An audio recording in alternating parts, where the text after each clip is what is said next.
Je vous donne un commandement nouveau, dit le Seigneur, aimez-vous les uns les autres comme je vous ai aimés.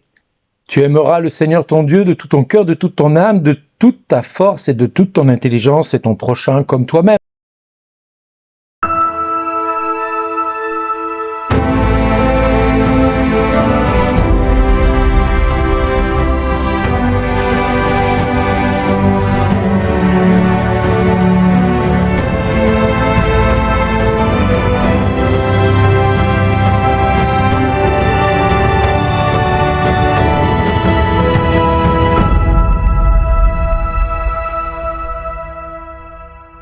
Aujourd'hui, le message vous est adressé par Bernard Diel.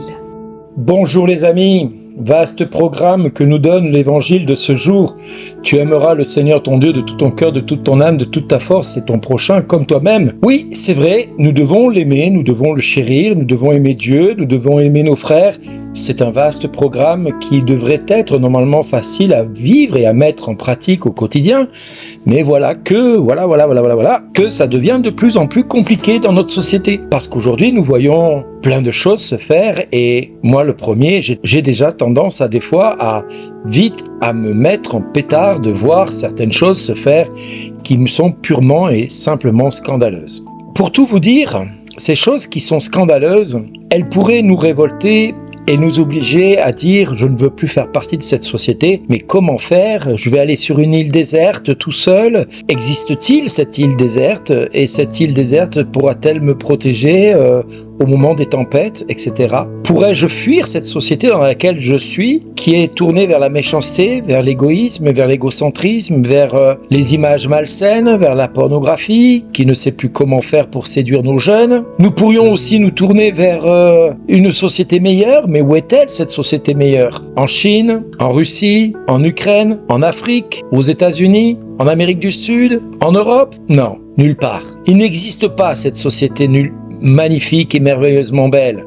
Cette société n'existe pas parce que cette société, elle est faite d'hommes comme vous et moi. Le problème, c'est que nous pourrions changer cette société. Nous avons une devise française qui dit « liberté, égalité, fraternité ». Alors pour la liberté, ça reste à prouver encore dans certains domaines. Égalité, c'est encore moins sûr. Quant à la fraternité, on se pose la question où elle est. Alors oui, nous pouvons aujourd'hui se dire mais c'est foutu. À quoi bon continuer ? Jetons-nous à la mer. Faisons comme Jonas, demandons à ce qu'on nous jette à la mer parce que moi j'ai pas envie de vivre dans cette société qui est horrible. Donc je ne veux pas aller à Ninive, déclarer que cette ville doit se convertir, sinon elle va périr à cause de sa méchanceté.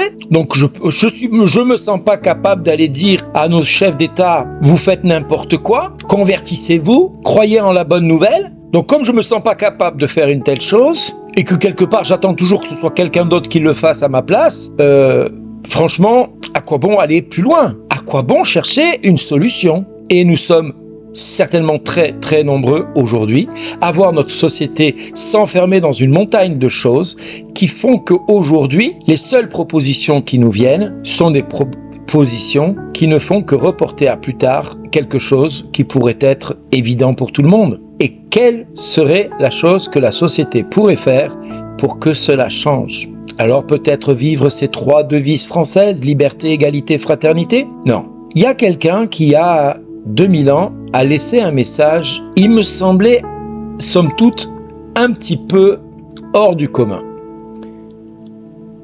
Aimez-vous les uns les autres comme je vous ai aimé. Cet homme-là s'appelle Jésus, cet homme a donné sa vie pour chacun de nous, il est mort sur une croix, il a racheté nos péchés et il nous a invités à nous aimer les uns les autres comme je vous ai aimé, nous dit-il. Aimez-vous les uns les autres. Aimer les autres, ça signifie quoi ? C'est pas aimer ce qui est formidable chez eux. Même les païens sont capables de le faire, ça. Tout ce qui est bien, tout ce qui est beau, tout ce qui est merveilleux, on est capable de l'aimer. Mais aimer ce qui est difficile, aimer ce qui est pénible, aimer ce qui est insupportable, désagréable, aimer l'autre parce qu'il est vraiment pénible, parce qu'il ne change pas, parce qu'il ne veut pas changer, parce que son caractère fait qu'il est comme ça, son tempérament qu'il est comme ça, il est violent, il est colérique, il est ceci, il est cela. Et ça, je peux pas l'aimer, c'est pas possible. Et pourtant, c'est ce que Dieu nous demande de faire. Nous voulons que la société change, mais nous ne voulons pas nous changer. Nous voulons que Dieu change le monde et convertisse le monde, mais nous ne voulons pas nous convertir. Nous voulons que le monde change et se repentisse de ses péchés. Mais mes péchés, non, ce sont les miens, j'en parle à personne. Ce sont mes petits problèmes à moi. Je les garde pour moi, j'en parle à personne. Je ne les dis pas. Vous êtes nombreux à savoir que j'ai lutté contre la pornographie. Vous êtes nombreux à savoir ça. Je ne l'ai jamais caché parce que j'estime que ce péché-là, Jésus, il a payé le prix pour que j'en sois délivré. Pourquoi je le tairais aujourd'hui? Parce qu'il m'en a délivré? Ce qui veut dire qu'on peut en être délivré. Si j'ai été délivré, pourquoi vous ne le seriez pas? Si Dieu m'a délivré de tout ce qui n'allait pas dans ma vie et qu'il m'a guéri de toutes les blessures que j'avais dans mon passé, au point d'aujourd'hui de pouvoir être capable d'aimer même ceux qui sont les plus désagréables dans la société. Je dis bien d'aimer ces gens-là. Je me surprends à aimer des personnes qui jusque-là m'étaient insupportables. Aujourd'hui, je me surprends à prier pour eux et à leur souhaiter du bien. Même si au fond de moi, je sais qu'ils ne feront jamais la chose en sens inverse. Je finis par les aimer parce que Jésus les aime et qu'il a donné sa vie pour chacun d'eux. Je continue à les aimer parce que Jésus me demande de les aimer comme il m'a aimé le premier. Je continue et je ne cesserai de les aimer parce que Jésus me dit à moi, comme il leur dit à chacun d'eux et comme il vous le dit à chacun de vous, merci d'exister.